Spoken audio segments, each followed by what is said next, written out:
Ada satu masa dalam sejarah manusia, di mana kebenaran dan kebohongan sudah tidak lagi memiliki batas yang jelas, di mana yang jujur dianggap bodoh, dan yang licik dianggap cerdas, di mana orang yang diam dan merenung dicap aneh, sementara yang gaduh dan tak berisi justru dielu-elukan.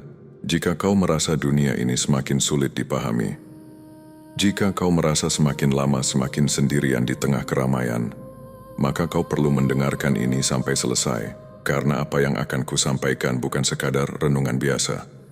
Ini adalah peringatan yang sudah dituliskan ratusan tahun lalu, dan hari ini, di depan matamu sendiri, sedang terjadi. Dalam khazanah spiritual Jawa, ada satu istilah yang dikenal luas. Zaman Edan, zaman gila, zaman ketika akal sehat menjadi barang langka, dan kewarasan menjadi beban yang berat untuk dipikul.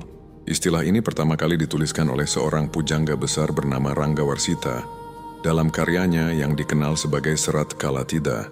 Ranggawarsita hidup di masa penuh gejolak. Ia menyaksikan bagaimana nilai-nilai luhur mulai luntur, bagaimana kekuasaan dan kekayaan menjadi tolok ukur kebenaran, dan bagaimana manusia mulai kehilangan pegangan hidupnya. Namun yang membuat tulisannya begitu abadi bukan hanya karena keindahan bahasanya, tapi karena ketepatan penggambarannya. Seolah ia sedang menulis tentang zaman kita hari ini, bukan zamannya sendiri. Dalam salah satu baitnya yang paling terkenal, ia menulis tentang dua pilihan yang dihadapi manusia di zaman Edan. Pilihan pertama adalah ikut menjadi Edan, ikut arus, ikut gila, demi bertahan hidup dan mendapatkan bagian dari dunia yang serba palsu ini. Pilihan kedua, yang jauh lebih berat adalah tetap sadar, tetap waras, tetap berpegang pada kebenaran, meski itu berarti kehilangan banyak hal yang dikejar dunia. Tapi ada satu hal yang sering dilupakan orang ketika membahas ramalan ini. Ranggawarsita tidak hanya menuliskan tentang kehancuran, ia juga menuliskan tentang jalan keluar. Dan jalan keluar itu bukan tentang melawan dunia, bukan tentang mengubah orang lain, melainkan tentang menjaga kewarasan di dalam diri sendiri terlebih dahulu. Karena sesungguhnya, sebelum zaman menjadi edan, batin manusia sendiri yang terlebih dahulu kehilangan arah. Untuk memahami peringatan ini lebih dalam, kita perlu bicara tentang sesuatu yang jarang dibahas secara terbuka, yaitu frekuensi. Bukan frekuensi radio, bukan frekuensi gelombang elektronik, melainkan frekuensi jiwa. Getaran batin yang menentukan bagaimana seseorang merasakan dan merespons dunia di sekitarnya. Dalam berbagai tradisi spiritual, baik dari kearifan timur maupun barat, disebutkan bahwa setiap manusia membawa getaran tertentu dalam dirinya. Getaran ini dipengaruhi oleh pikiran, perasaan, dan cara ia menjalani hidup. Ketika seseorang dipenuhi ketakutan, amarah, dan kebencian, getarannya menjadi rendah dan berat. Namun ketika seseorang dipenuhi kesadaran, kasih, dan penerimaan, getarannya menjadi tinggi dan ringan. Zaman Edan, jika dilihat dari sudut pandang ini, sebenarnya adalah zaman ketika getaran kolektif manusia sedang berada di titik yang sangat rendah. Ketakutan disebar melalui berita. Amarah dipupuk melalui perdebatan tanpa akhir. Iri dan dengki dipelihara melalui perbandingan hidup yang tiada henti. Semua ini menciptakan medan energi yang berat, yang kemudian memengaruhi cara berpikir dan bertindak banyak orang sekaligus. Inilah sebabnya mengapa di zaman ini, kau mungkin merasa lebih mudah lelah secara batin. Meski secara fisik tidak melakukan apa-apa yang berat, kau menyerap getaran dari lingkungan sekitarmu, dari layar yang kau tatap setiap hari, dari percakapan yang penuh keluhan, dari suasana yang dipenuhi kecemasan akan masa depan. Namun disinilah letak harapan yang sesungguhnya.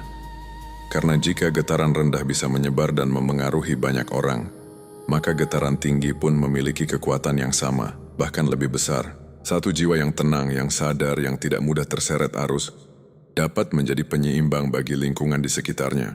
Inilah makna sejati dari peringatan leluhur tentang zaman Edan. Bukan sekadar informasi tentang keadaan dunia, melainkan panggilan untuk menjaga frekuensi batinmu sendiri, agar kau tidak ikut tenggelam dalam kekacauan kolektif yang sedang terjadi.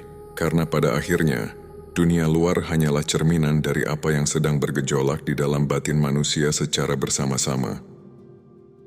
Mari kita bicara lebih jujur tentang tanda-tanda zaman ini, agar kau bisa mengenalinya sendiri tanpa perlu menunggu penjelasan orang lain. Tanda pertama, kebenaran menjadi sesuatu yang relatif. Orang tidak lagi mencari mana yang benar, melainkan mencari mana yang menguntungkan. Nilai-nilai yang dulu dijunjung tinggi, kini dengan mudah ditukar demi kenyamanan sesaat.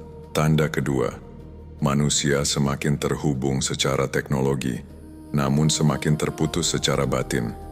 Kau bisa memiliki ratusan kontak, ribuan pengikut, namun merasa tidak ada satu pun yang benar-benar memahami dirimu. Kesepian menjadi penyakit yang menyebar diam-diam, bahkan di tengah keramaian. Tanda ketiga, kecepatan menjadi Tuhan baru. Orang berlomba mendapatkan segalanya secara instan, hasil cepat, kekayaan cepat, popularitas cepat. Namun proses yang seharusnya menjadi tempat belajar dan bertumbuh, mulai dianggap sebagai penghalang yang harus dilewati secepat mungkin.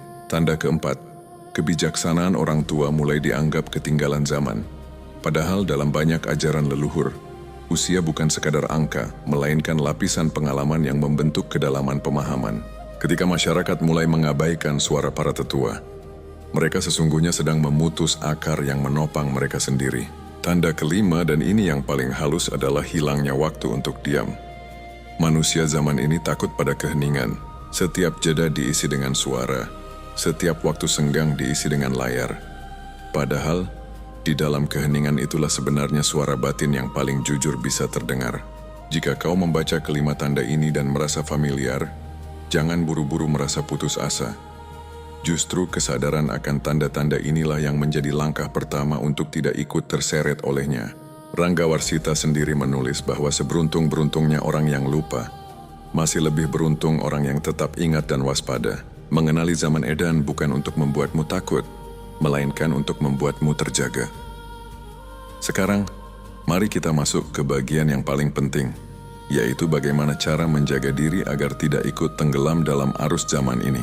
Dalam kearifan Jawa ada satu laku yang dikenal dengan istilah tapa brata.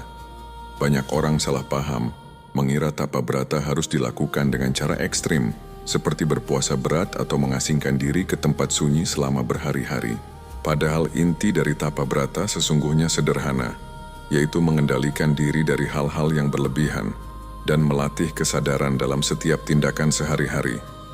Kau tidak perlu pergi ke gunung atau gua untuk melakukan ini. Kau bisa memulainya dari hal kecil, seperti mengurangi waktu menatap layar yang penuh dengan berita yang membuat resah, mengurangi kebiasaan membandingkan hidupmu dengan hidup orang lain, dan mulai meluangkan waktu untuk sekadar diam, bernapas, dan merasakan keberadaanmu sendiri. Dalam banyak tradisi spiritual, langkah ini disebut sebagai kembali ke dalam, bukan melarikan diri dari dunia, melainkan menciptakan ruang batin yang tenang, agar kau tidak mudah terombang-ambing oleh kekacauan di luar sana. Ada pula konsep yang dikenal dalam ajaran kejawen, yaitu eling lan waspada. Eling berarti selalu ingat, ingat pada asal-usulmu, ingat pada nilai-nilai yang kau pegang, ingat pada Tuhan yang menciptakanmu. Waspada berarti selalu berjaga. Tidak mudah terbawa arus, tidak mudah percaya pada segala sesuatu yang tampak menggiurkan di permukaan. Kombinasi antara eling dan waspada inilah yang menjadi perisai batin di zaman edan. Ketika kau selalu ingat pada nilai-nilai luhur, kau tidak akan mudah tergoda untuk ikut menjadi licik demi keuntungan sesaat. Ketika kau selalu waspada, kau tidak akan mudah termakan oleh informasi palsu atau janji-janji kosong yang bertebaran di mana-mana. Ingatlah, menjaga kewarasan di zaman edan bukanlah tentang menjadi sempurna, melainkan tentang tetap berusaha, tetap sadar, dan tidak menyerah pada arus yang menyeretmu menjauh dari dirimu yang sejati. Ada satu hal terakhir yang perlu kusampaikan, dan ini mungkin yang paling penting dari semuanya. Ranggawarsita, dalam kegelisahannya menghadapi zaman edan, tidak pernah menuliskan bahwa zaman itu akan berlangsung selamanya. Sebagaimana siang dan malam, sebagaimana pasang dan surut, zaman edan pun pada akhirnya akan berlalu, digantikan oleh masa yang lebih terang. Namun pertanyaannya bukan kapan zaman ini akan berakhir. Pertanyaannya adalah, akan seperti apa dirimu ketika masa itu tiba? Apakah kau akan menjadi salah satu dari mereka yang ikut hanyut, kehilangan arah, dan menyesali waktu yang terbuang percuma? Ataukah kau akan menjadi salah satu dari mereka yang tetap teguh, tetap sadar, dan pada akhirnya menjadi cahaya bagi orang-orang di sekitarnya? Banyak ajaran leluhur menyebutkan bahwa setiap zaman kegelapan selalu melahirkan jiwa-jiwa yang terjaga. Mereka tidak selalu tampil sebagai tokoh besar atau pemimpin yang dikenal luas. Kadang mereka hanyalah orang biasa yang memilih untuk tetap jujur ketika kejujuran tidak menguntungkan, yang memilih untuk tetap tenang ketika dunia sedang gaduh, yang memilih untuk tetap mendengarkan suara batinnya sendiri ketika dunia berteriak untuk mengikuti arus. Mungkin kau salah satu dari mereka. Mungkin itulah sebabnya kau menonton video ini sampai akhir. Karena ada sesuatu di dalam dirimu yang menolak untuk sepenuhnya tunduk pada kegilaan zaman ini.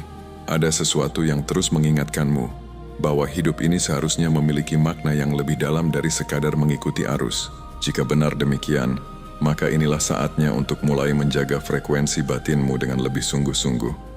Mulai dari hal kecil, mulai dari hari ini. Karena perubahan besar selalu dimulai dari kesadaran yang kecil namun konsisten. Selamat menjaga kewarasanmu di tengah zaman yang penuh kegilaan ini. Dan jika renungan ini bermakna bagimu, sampaikan pada jiwa lain yang mungkin sedang membutuhkannya juga. Salam sadar, salam waras, dan sampai jumpa di renungan berikutnya.